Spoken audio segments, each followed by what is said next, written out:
बिस्मिल्लाहिर्रहमानिर्रहीम।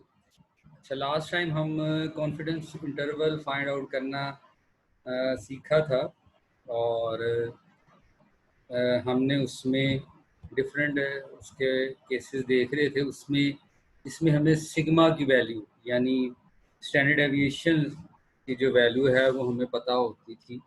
उसकी मदद से हम जो है कॉन्फिडेंस इंटरवल जो था वो फाइंड आउट कर रहे थे।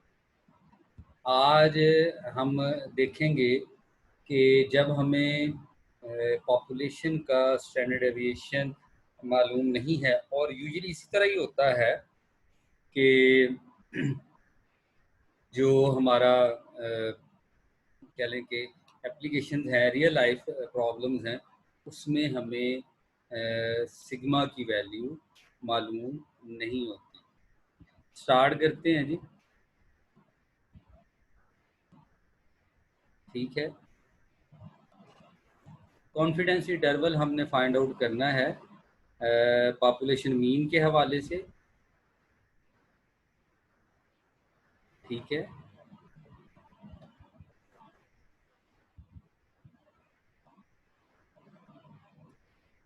पहला एक केस हम दे चुके हैं जिसमें स्टैंडर्ड डेविएशन हमें पता हो। अब हम देख रहे हैं कि जिसमें हमें स्टैंडर्ड डेविएशन पता ना हो।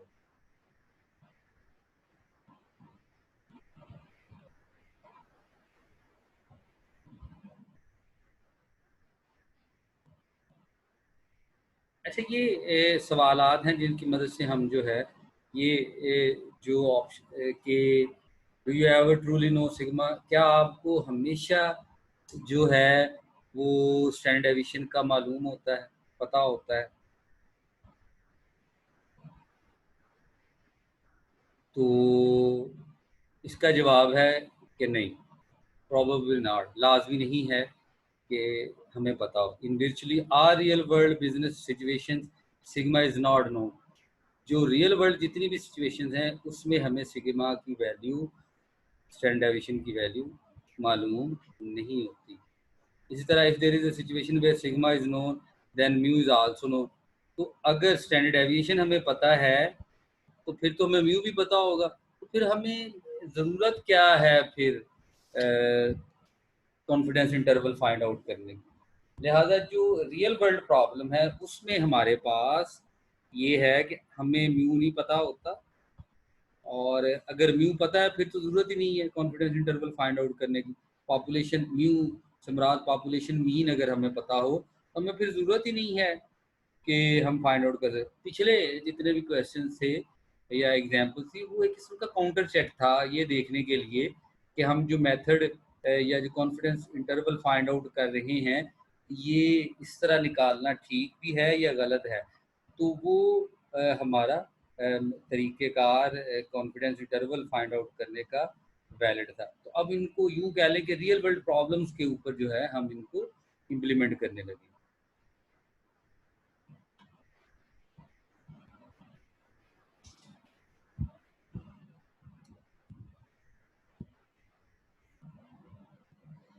अच्छा, अब जब हमें स्टैंडर्ड डेविएशन मालूम नहीं है, अब हम जो है सिग्मा की वैल्यू किस तरह कैलकुलेट,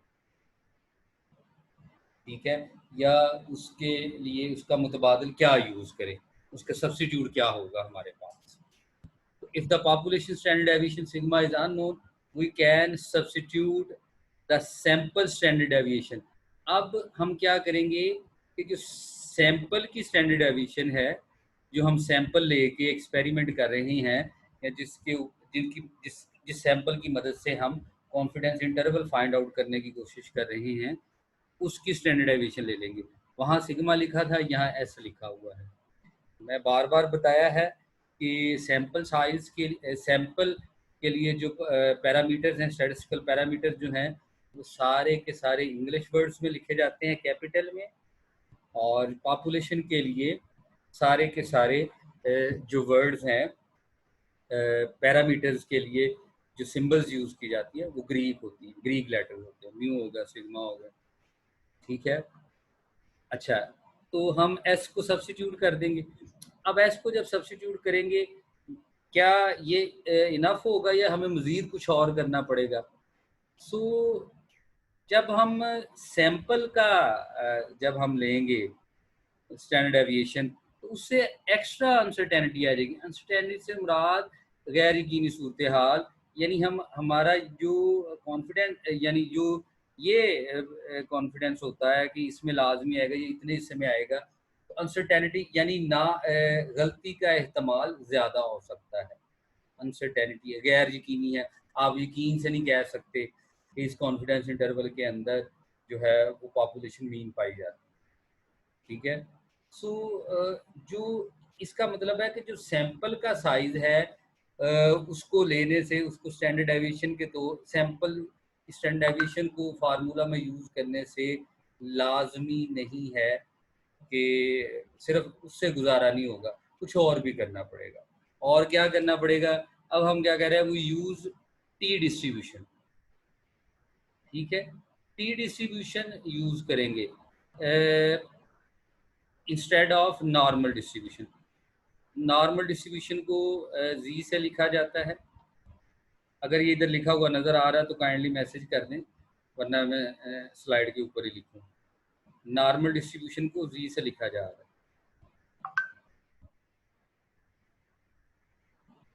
ठीक है, जबकि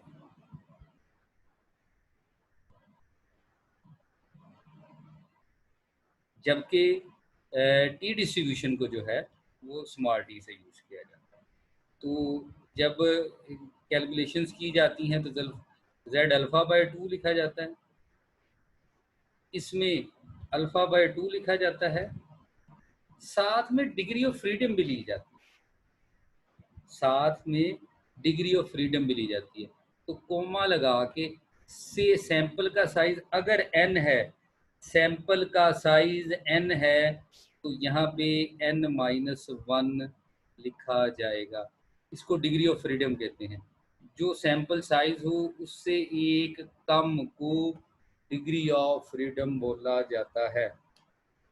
पढ़ लीजिएगा, बेसिक डेफिनेशन है, पीछे देखिएगा। 2 कोर्स, बल्कि 3 कोर्स पढ़े होंगे आपने सैड के, 2 BS है, हाँ जी 3 पढ़े होंगे, चौथा कोर्स चल रहा होगा। तो आप उसमें देखिएगा कि n-1 जो है डिग्री ऑफ फ्रीडम।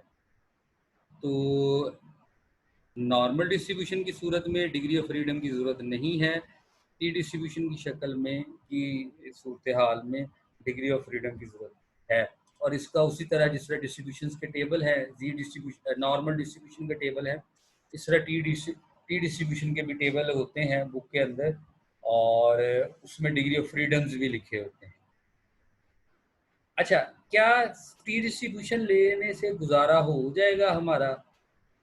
अब ये सवाल है कि सैंपल की स्टैंडर्ड डेविएशन लेने से अनसर्टेनिटी आ गई, उसको दूर करने के लिए हमने क्या किया? हमने टी डिस्ट्रीब्यूशन यूज़ की।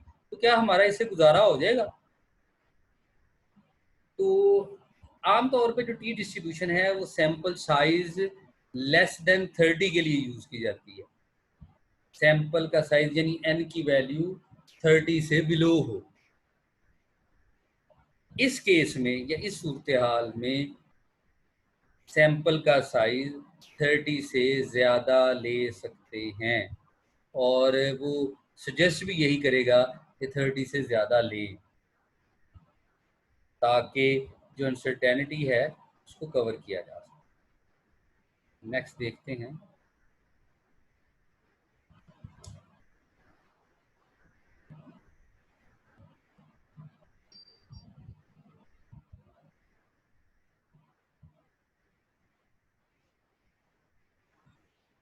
अब अजम्पशंस किस तरह हैं? अब कॉन्फिडेंस इंटरवल जो है किस तरह फाइंड आउट करना है, उसके लिए अजम्पशंस क्या।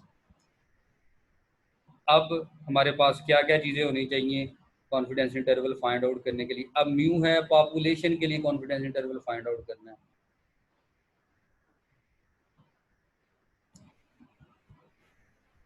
पॉपुलेशन की मीन के लिए हमने कॉन्फिडेंस इंटरवल फाइंड आउट करना है। तो पॉपुलेशन की जो स्टैंडर्ड डेविएशन है वो अननोन है।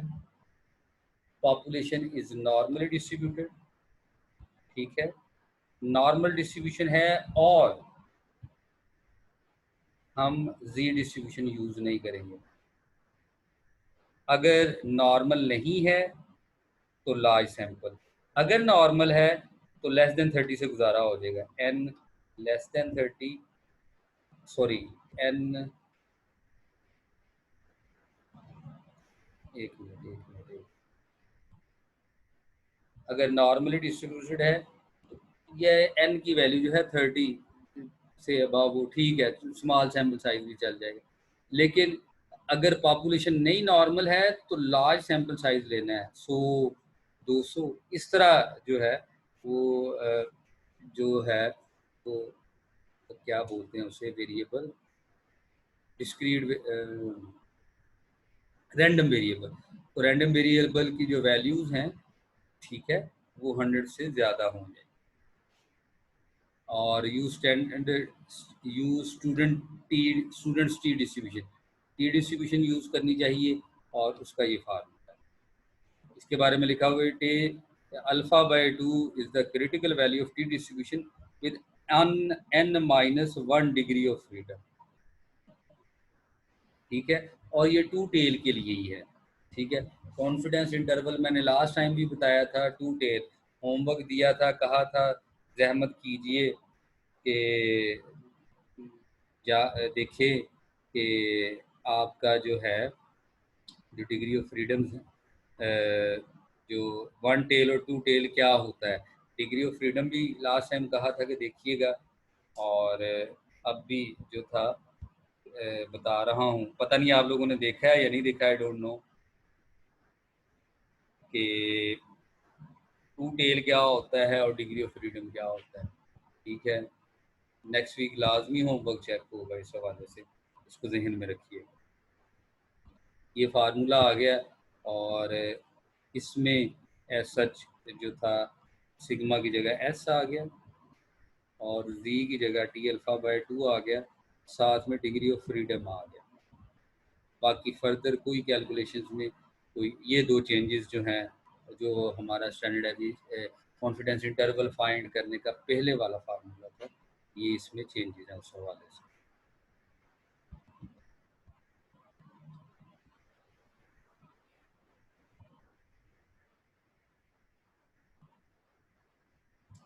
और फर्दर ये बताया हुआ T is a family distribution, ठीक है, सैंपल के हवाले से डिस्ट्रीब्यूशन है, और T alpha by 2 value depends on the degree of freedom, degree of freedom के ऊपर इसकी जो वैल्यू है वो डिपेंड करती है।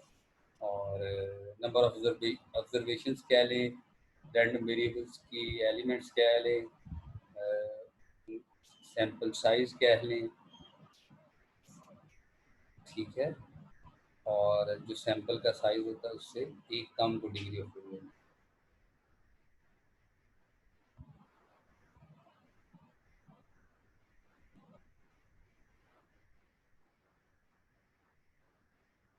यहाँ पे देखिएगा, ये एक आइडिया है डिग्री ऑफ फ्रीडम के हवाले से, देखिएगा लिखा हुआ number of observations that are free to vary after sample mean has been calculated, कि सैंपल की मीन जो है उसके बाद वेरी नहीं करेगी, कितनी ऑब्जर्वेशन चाहिए कि उनकी मौजूदगी के बाद जो है मीन जो है वेरी नहीं करेगी। तो एन में से एक वैल्यू कम निकाल के आप मीन निकालते हैं, तो वो ऐसा जो मीन है उससे वो वेरी नहीं करेगी। If number of observations that are free to vary after sample mean has been calculated, अगर ये कैलकुलेट किया जाए, इस तरह कैलकुलेट देखिएगा, suppose the mean of 3 number is 8, ठीक है, 3 नंबरों की मीन यानी 3 नंबर ऐड किए, ऐड करके उनको 3 पे डिवाइड किया, जवाब 8 आया, ठीक है। तो x1 is 7, suppose let x1 is 7, x2 is 8, what is x3? if the mean of these three value is 8, then the x3 must be 9. That is, x3 is not free to vary. Free नहीं है कि वो very कर सके। यानी एक हो गया ना, ये एक वेरिएबल है ना, ये एक फ्री वेरिएबल है। फ्री वेरिएबल का भी पता नहीं आपको कंसेप्ट है या नहीं है। बहरहाल बात दूसरी तरफ ना चले जाए कि हम ये देखना ये चाह रहे हैं कि number of observation that are free to vary, हम कितनी ऑब्जर्वेशन लें। हमने कहा n-1 लें, वो फ्री होंगी, वो तब्दील होने से यानी फ्री हैं, उनकी मदद से मीन न चेंज हो। ठीक है, अब 3 वैल्यूज थी, देखिएगा 3 नंबर से, ठीक है, 2 हमने चूज कर लिए, एक को वेरी किया।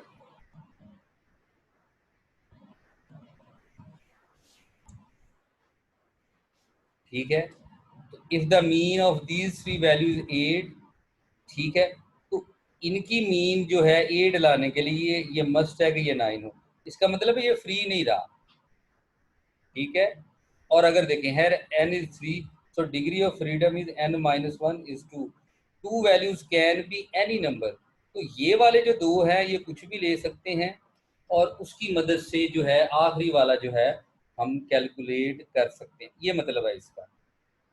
ठीक है, अगर हमें सिर्फ एक वैल्यू पता होती, अगर एक वैल्यू पता होती तो बाकी की 2 हम कैलकुलेट नहीं कर सकते।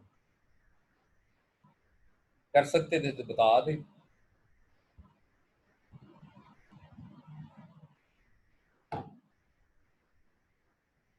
ठीक है, तो ये नीचे इसको एक्सप्लेन भी किया हुआ है।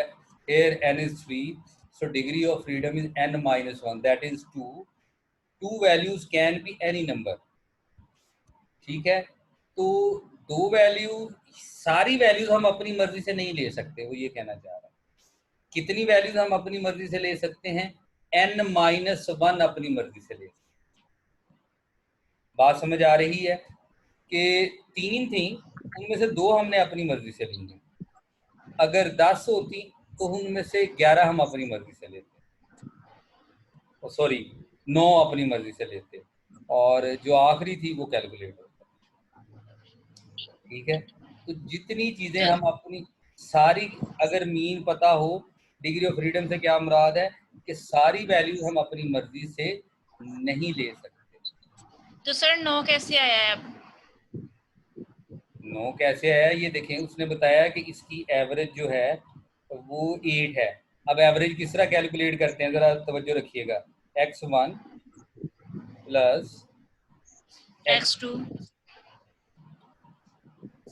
प्लस x3 डिवाइड बाय 3 आएगा।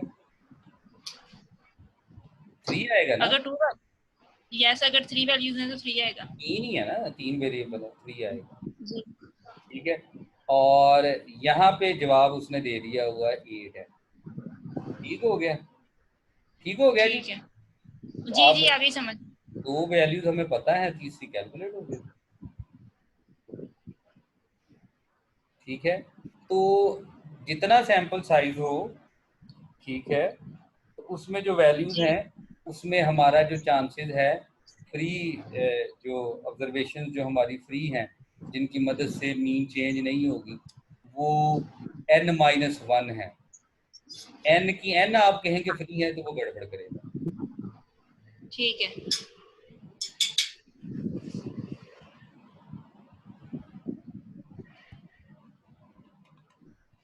अच्छा,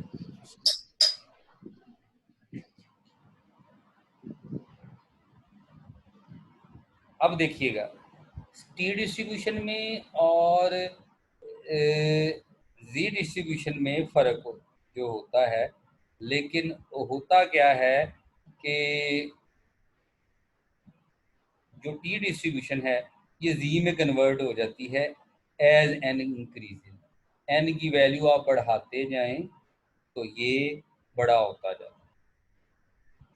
ठीक है, जो स्टैंडर्ड नॉर्मल जो जी डिस्ट्रीब्यूशन है उसमें degree of freedom infinity.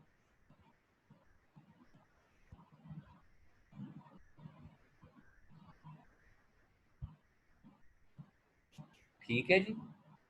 Standard normal जो है उस जो जी डिस्ट्रीब्यूशन है टेक्निकली वो नॉर्मल डिस्ट्रीब्यूशन ही है, लेकिन with infinite degree of freedom.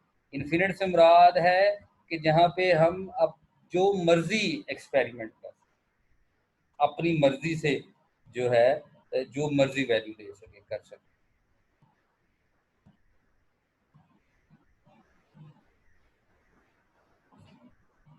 अच्छा जी, तो अब देखिएगा डिग्री ऑफ फ्रीडम कम है यानी सैंपल साइज कम है, टेल ज़्यादा चौड़ी है, जो बेल शेप है वो ज़्यादा फैली हुई है, मोटी है। ठीक है, फिर उसके बाद क्या है, degree of freedom sample size बड़ा 14 हो गया तो डिग्री ऑफ फ्रीडम 13 हो गए, तो ये बेल शेप और टिल्ट होगी।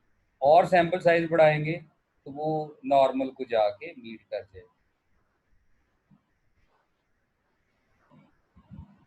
अच्छा, ये चैट में ना बार बार लिखना ज़रूरी नहीं है, सिर्फ जो जिस बात के हवाले से लिखा जाए, अदरवाइज वो अटेंशन डाइवर्ट होती है, तो इससे थोड़ा अवॉइड करें।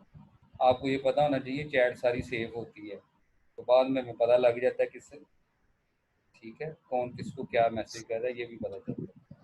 सर जो सी प्राइवेट चैट हो वो तो नहीं होती ना? ये पता लग जाता है। प्राइवेट चैट कौन से वाली, मतलब आप किसी और को कर दें? मेरे नहीं, इसी में प्राइवेट का ऑप्शन होता है। एक एवरीवन होता है और एक प्राइवेट का ऑप्शन होता है। नहीं, अगर मुझे प्राइवेट करेंगे तो मुझे तो आएगा। नहीं, आपको नहीं, किसी और बच्चे को कर रहे हैं तो। क्यों करना है? क्लास में आप पढ़ने बैठे हैं या फोन यूज करने या इस तरह मैसेज करने बैठे हुए हैं? नहीं सर, पूछ रही हूँ। पूछने से क्या होता है, मैं स्क्रीनशॉट लेके भेजूंगा जो आप लोग गुफ्तगू करते हैं। नहीं सर, जो सी मैं किसी और से कर रही हूँ वो आपको तो शो नहीं होगी ना। क्या पता होती हो, अब मैं यहाँ पे तो अभी नहीं बता रहा। तो ये बिल्ट इन ना सेव करता है चैट, ये जूम में ये ऑप्शन है। बहरहाल बात दूसरी तरफ जा रही है। मैं ये अर्ज कर रहा था कि ये बार बार चैट में लिखने की जरूरत नहीं, जो बात पूछी जाए इनफ है कोई एक बंदा जवाब दे दे। माइक खोल लें, अगर माइक का पता नहीं लेकिन फिर शोर आता है तो इस वजह से ना माइक बंद क्यों, हैंड रेज कर लें तो फिर उसका माइक ओपन कर दूंगा अगर किसी ने कुछ पूछना हो। ठीक है, ओके जी, नेक्स्ट।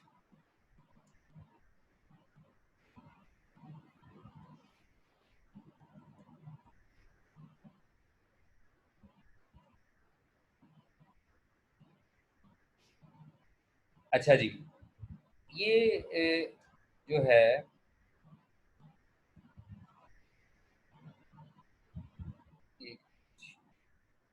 बात हो रही थी कि एन को इंक्रीज कर दे जाएं, जो टी डिस्ट्रीब्यूशन है वो जी डिस्ट्रीब्यूशन में कन्वर्ट हो जाए।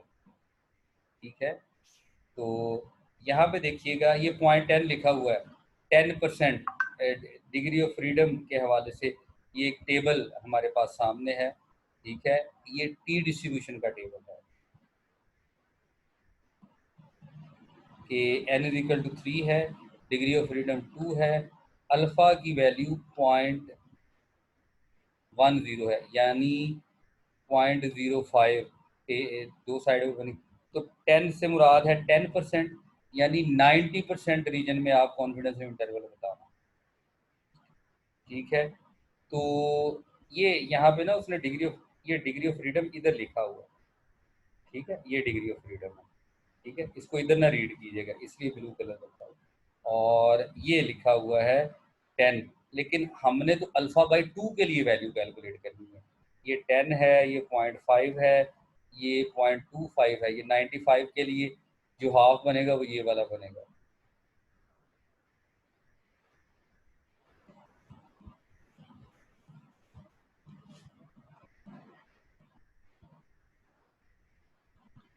तो ये जो अल्फा बाई 2 है 10 का वो 0.05 बना।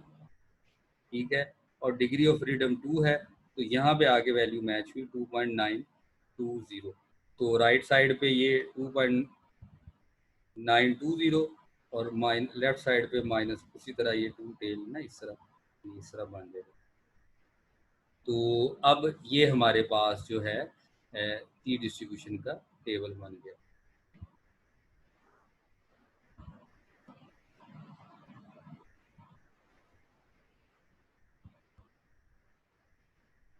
ये नेट का इश्यू होता है, लोग पूछ रहे हैं आवाज़ कट, किसी जगह नेट जो है वो वीक हो या डिस्टर्ब कर रहा हो तो उसमें इस तरह इश्यू होता है कि आवाज़ कट के आती है।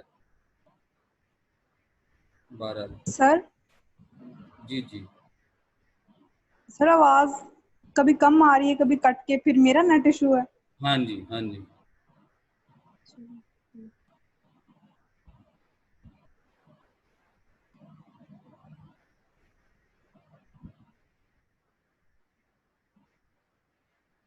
अच्छा जी,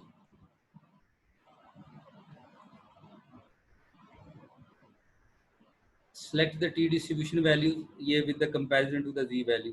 अब ये देखिएगा कि अब जो है बेसिकली यहाँ पे कंपैरिजन दिखाने की कोशिश की गई है टी डिस्ट्रीब्यूशन का और जी डिस्ट्रीब्यूशन का।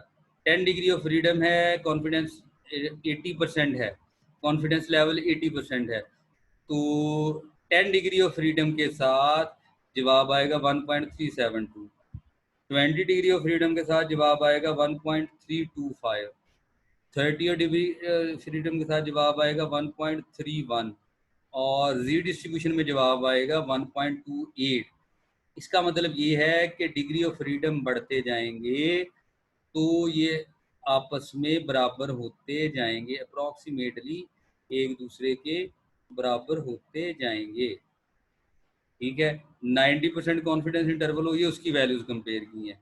1.81 टू 10 डिग्री, यानी सैंपल साइज जितना छोटा हो टी डिस्ट्रीब्यूशन का और री डिस्ट्रीब्यूशन की वैल्यू का फर्क ज़्यादा होगा, और सैंपल साइज बड़ा होता जाए, ऑलमोस्ट वो कहते होते 30 से अबव हो।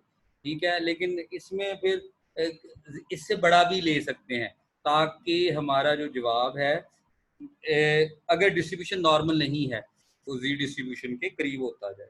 तो देखिएगा स्टार्ट में 2.28 है, ठीक है, एंड पे जाके 1.96 है। तो डिग्री ऑफ फ्रीडम जिस तरह बढ़ाते जाएंगे उसके लिहाज से जो है टी जो है वो जी डिस्ट्रीब्यूशन के जवाब करीब होता जाए। तो वो जो अनसर्टेनिटी है उसको किस तरह कवर कर रहे हैं, जब हमें स्टैंडर्ड एविएशन गिवन नहीं है पॉपुलेशन की, और रियल वर्ल्ड प्रॉब्लम में इसी तरह होता है, रियल वर्ल्ड बिजनेस सिचुएशन में इसी तरह होता है, हमें स्टैंडर्ड एविएशन पता ही नहीं है, क्योंकि स्टैंडर्ड एविएशन कैलकुलेट करने के लिए हमें मीन की ज़रूरत होती है। तो पॉपुलेशन की मीन अगर आपको पहले ही पता है तो फिर कोई कॉन्फिडेंस इंटरवल फाइंड आउट करने की ज़रूरत ही नहीं रहेगी। तो जब हमें स्टैंडर्ड एविएशन ही नहीं पता है उस सूरत में हम क्या करेंगे, हम टी डिस्ट्रीब्यूशन यूज़ करेंगे, और उसमें हमने ये कहा है कि वो जो अनसर्टेनिटी है, जो गैर यकीनी सूरत हाल है, जो डिफरेंस है, जो गलती आने का ज़्यादा चांसेस हैं, उसको दूर करने के लिए हमें सैंपल साइज को बड़ा करना पड़ेगा। ठीक है जी।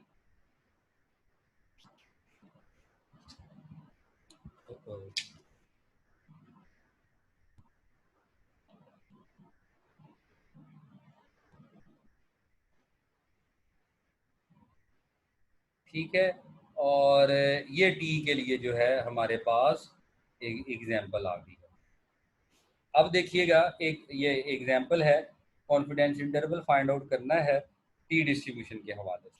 अ random sample of n is equal to 25, ये सैंपल का साइज 25 है, सैंपल की मीन जो है वो 50 है, सैंपल की मीन 50 है, और स्टैंडर्ड एविएशन सैंपल की वो 8 है, अल्फा की वैल्यू 95% है, 5% है। बोर्ड पे नहीं लिखे हैं, ये किसको मसला है?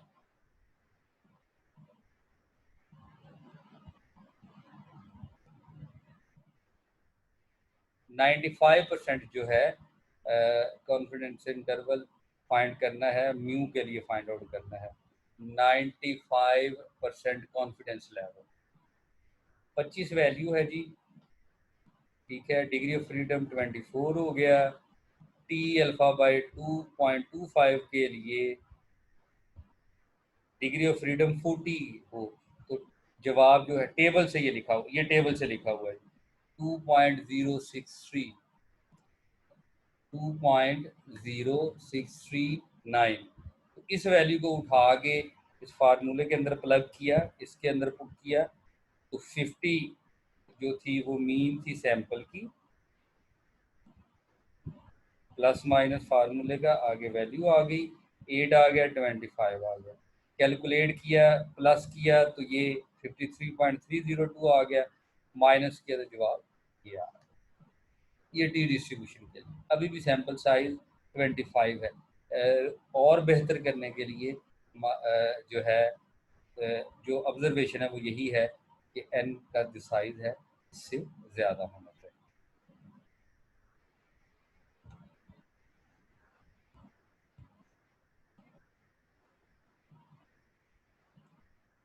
तो अभी तक जो हमने यहाँ तक बात पढ़ी है उसका जो खुलासा है उससे क्या बताया, interpreting this interval requires the assumption that population you are sampling from is approximately a normal distribution, especially since n is only 25।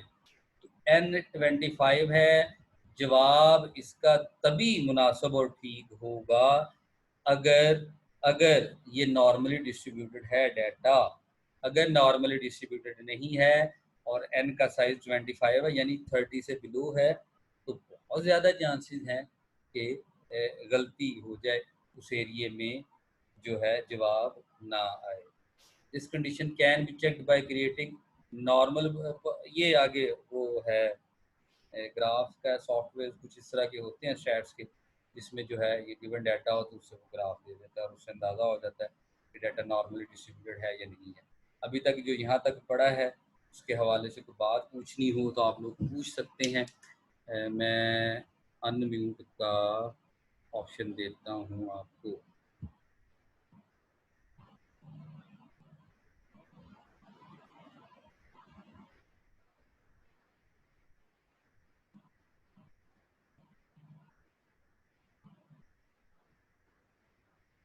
जी, किसी ने कोई बात पूछनी हो मैसेज कर दें या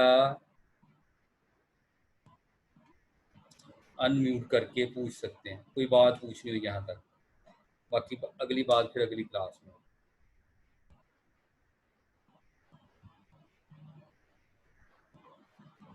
एनीवन? जी चैट में आ रहे हैं।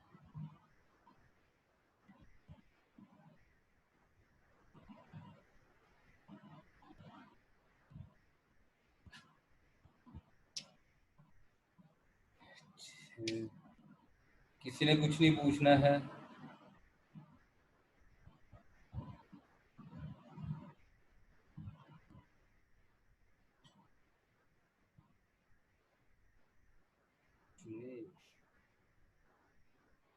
जी जुनेद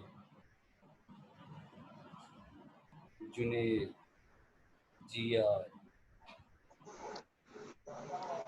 नो सर नहीं पूछना। जी जुनेद हाल खड़ा किया था। नो सर गलती से हुआ है, क्लियर है। बहुत गलती, हाथ खड़ा करने वाली गलती नहीं करते, मुंडा हो गए। जी सर जी जी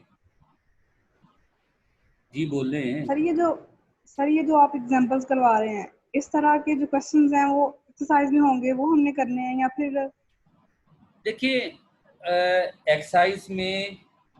एक्साइज में जो क्वेश्चन आपको बुक पे नज़र आ रहे होंगे ना, वो बज़ाहिर उसमें थोड़ी सी इंग्लिश लिखी हुई है, ठीक है, तो उसमें से आपने ये जो डाटा है वो निकाल लेना है। यानी स्टैंडर्ड डेविएशन की जो वैल्यू दी हुई है स्टेटमेंट के अंदर वो लिख के रख लेनी है अपने पास, सैंपल साइज लिख के रख लेना है, मीन रख लेनी है, उसके बाद कॉन्फिडेंस लेवल देख लेना है कि किस कॉन्फिडेंस लेवल पे वो कॉन्फिडेंस इंटरवल को मांग रहा है। कॉन्फिडेंस लेवल से मुराद है कि 95%, 90%, 99%, कि किस कॉन्फिडेंस लेवल के ऊपर वो कॉन्फिडेंस इंटरवल मांग रहा है, ठीक है। तो ये एक तरतीब बना लेना कि डाटा पहले उसमें से निकालेंगे आप कि उसने सैंपल का साइज क्या दिया हुआ है, सैंपल की मीन क्या दी हुई है, स्टैंडर्ड सैंपल की स्टैंडर्ड डेविएशन क्या दी हुई है, और उसके बाद आपने क्या देखना है कि कॉन्फिडेंस लेवल क्या दिया हुआ। ये 4 चीज़ें लेंगे, ये 4 चीज़ें लेके फार्मूले में पुट कर देनी है और उसके बाद जवाब लेंगे।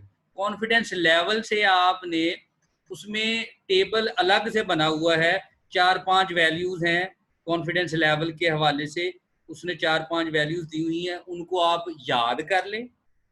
वैसे टेबल अवेलेबल होता है, अगर टेबल के हवाले से कोई इशू है, टेबल किस तरह देखा जाता है, तो वो भी वो ग्रुप में आप लोग उससे पूछ लीजिएगा। ठीक हो गया। और एग्जाम्पल्स जो हैं वो इसी से मिलती जुलती हैं। असल में या वो स्टेटमेंट पढ़ने का टाइम नहीं होता कह ले, तो इस वजह से उसमें से वो जो डाटा था वो निकाल के बाहर रखा हुआ है। ठीक है, या इस तरह आगे कुछ स्टेटमेंट वाला प्रॉब्लम आया तो उसमें ये जो चीज़ है उसको मैनेज किया जाएगा। ओके जी, 11:15 बजे नेक्स्ट क्लास का लिंक है, इंशाल्लाह शुरू करते हैं। 11:15 बजे मुलाकात होती है।